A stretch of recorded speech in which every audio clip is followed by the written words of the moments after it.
ತಮಿಳುನಾಡಿಗೆ ಕಾವೇರಿ ನೀರು ಬಿಡಲು ಆದೇಶ. ಮೈಸೂರಿನಲ್ಲಿ ರೈತರ ಪ್ರತಿಭಟನೆ. ಕಾಡಾ ಕಚೇರಿಗೆ ಮುತ್ತಿಗೆ. ನಾಳಿನ ಬಂದ್ಗೆ ಬೆಂಬಲ. ಹೌದು, ತಮಿಳುನಾಡಿಗೆ ಕಾವೇರಿ ನೀರು ಬಿಡುವಂತೆ ಆದೇಶವನ್ನ ಖಂಡಿಸಿ ಮೈಸೂರಿನಲ್ಲಿ ರೈತರ ಪ್ರತಿಭಟನೆ ನಡೆಸಿ ಆಕ್ರೋಶವನ್ನ ವ್ಯಕ್ತಪಡಿಸಿದ್ದಾರೆ.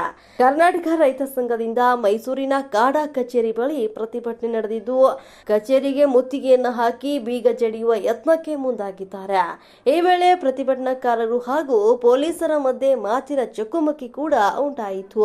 ಅಯ್ಯಯ್ಯೋ ಅನ್ಯಾಯ ಅಂತ ಘೋಷಣೆಗಳನ್ನ ಕೂಗಿ ಯಾವುದೇ ಕಾರಣಕ್ಕೂ ನೀರು ಬಿಡಬಾರದು.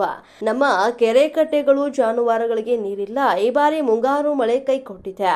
ನಮಗೆ ನೀರಿಲ್ಲದ ಸಮಯದಲ್ಲಿ ಅವರಿಗೆ ನೀರು ಬಿಡೋದು ಅನ್ಯಾಯ. ಸರ್ವ ಪಕ್ಷಗಳ ಸಭೆ ನಿರ್ಣಯದಂತೆ ನೀರು ಬಿಡಬಾರದು ಅಂತ ಆಗ್ರಹಿಸಿದ್ರು.